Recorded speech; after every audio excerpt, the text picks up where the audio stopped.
What if I told you that a story you think Cain and Abel, Abraham, Sodom and Gomorrah, has this whole hidden layer, a secret meaning that kind of changes everything? Today, we're diving into a text that offers a pretty radical reinterpretation of these foundational stories. It suggests there's a hidden conflict that's been shaping humanity right from the very beginning. So yeah, let's explore this unfolding mystery. So, where do we start? Well, our journey begins not really with two brothers, but with two completely distinct spiritual lineages, and they're both symbolized by the same powerful element, fire. According to the text, the goal of the wise, the conflict that really defines early human history, is at its core a tale of two very, very different fires. Okay, so the text makes a fascinating claim right off the bat. It suggests that when this divine fire accepted Abel's offering, the tempter, Iblis, who is a name for Satan in Islamic tradition, he whispered in Cain's ear. He convinced Cain that Abel was actually worshiping the fire itself. So Cain, in what the text calls his ignorance, goes and establishes his own tradition of fire worship.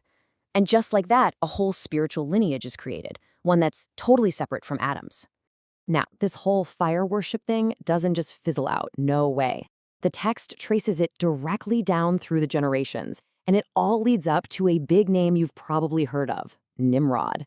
He's presented here as the ultimate fire-worshipping king, the great enemy who really sets the stage for the dramatic story of Abraham. So you've got this incredible clash between two spiritual paths. On one side, you have Nimrod's fire, which is something to be worshipped. It's the legacy of Cain. But on the other side, God's fire is a tool of judgment and protection. And the crucial turning point, the moment it all comes to a head, is when Nimrod throws Abraham into the flames and the fire refuses to burn him. This is basically a divine, public rejection of Nimrod's power and his entire spiritual heritage. Okay, so you have this huge problem. Humanity is divided, and this sort of alternative religion is getting super powerful under Nimrod. The text explains that a divine intervention was absolutely necessary. And this brings us to a pivotal moment, the establishment of a brand new covenant with a new leader for all of humanity, Abraham. And the source material lays out a really clear progression here. First, you had the Adamic covenant, and its sign was the tree. Second was the Noahic covenant, with a sign of the rainbow. And now, this third covenant, the one with Abraham, is given a very different and, well, a very personal sign, circumcision. But this new covenant comes with a critical condition, a huge asterisk. When Abraham asks about his own kids, his descendants, the divine reply is crystal clear. My covenant is not extended to the wrongdoers. Now, the way the text sees it, this means the covenant is all about righteousness, not just your bloodline. It's specifically designed to exclude the lineage of Cain. Which leads to the big question, right? Of all the possible signs God could have chosen, why circumcision? What is the hidden meaning behind this very private, very particular mark? I mean, it's a question people have been debating for centuries. So what is the unique answer that this particular text offers up? Okay, so the clue is in the sign itself. Think about it. It's hidden. It's not a public declaration like a giant rainbow in the sky. It's not something men would just, show to one another. So if it wasn't for them, who was it for? Who is this sign intended for? And this is where the text drops a bombshell. The quote suggests that the sign was for the women of the covenant. It was a secret identifier, a way for them to know for sure who their potential husbands were, to protect the Adamic bloodline from being deceived and infiltrated by what the text literally calls the sons of Cain in disguise. So what this means, according to this source, is that the term uncircumcised takes on this profound spiritual weight. It's not just a physical state, it's a marker. It signifies, in this view, a man from the lineage of Iblis and Cain, someone considered spiritually unclean and totally outside of God's new covenant with Abraham.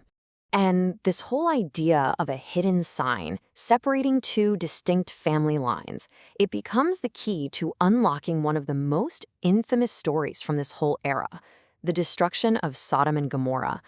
It's presented not just as a story about one sin, but as a case study of a world in total, absolute turmoil. So when the scriptures talk about a great outcry against Sodom, what does that actually mean? Well, drawing from Jewish traditions, the source paints this horrifying picture of systemic cruelty. This wasn't just one vice. It was a whole society built on robbing strangers, twisting justice, torturing visitors, starving the poor, and even making charity illegal, punishable by death. But it wasn't just all of that general wickedness. The author says the real deal breaker, the core violation that sealed Sodom's fate, was the widespread abandonment of women. And by doing that, they were completely disregarding that foundational divine command to be fruitful and multiply. And they point to this quote as, like, Exhibit A for their interpretation. When Lot offers his daughters to the mob, their reply is, "You certainly know that we have no right for your daughters." The author argues this means that because the men were uncircumcised, from Cain's line, they knew they had no covenantal right to the daughters of Adam's line, who are now protected under Abraham's covenant. Okay, so this reinterpretation of ancient history isn't just some academic exercise for the author, Imam Ahmed al-Hassan. He actually uses it as a foundation to draw some very specific lessons for today, especially on how to approach people who are considered outside the covenant. So the text presents a perspective on homosexuality that is in sharp contrast with a lot of traditional religious views. On one hand, you have the view of it as a punishable choice. But on the other, the author suggests it often comes from factors totally outside a person's control, like genetics or the trauma of abuse. The whole focus shifts, really, from condemnation to compassion.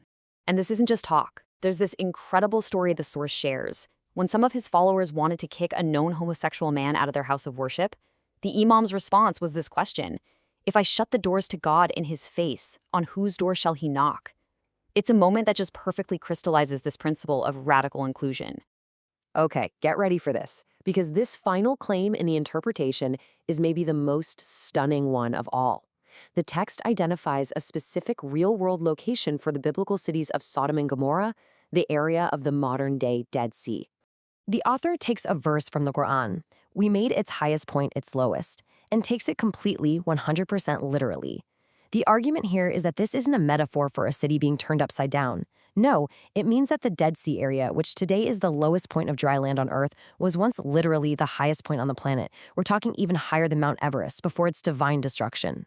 So, in the end, this entire interpretation, from Cain and Abel all the way to the Dead Sea, it really challenges us to re-examine these stories we thought we knew so well. And it leaves us with this one really provocative final question. If the highest point on Earth could become the lowest, what other truths have been turned upside down?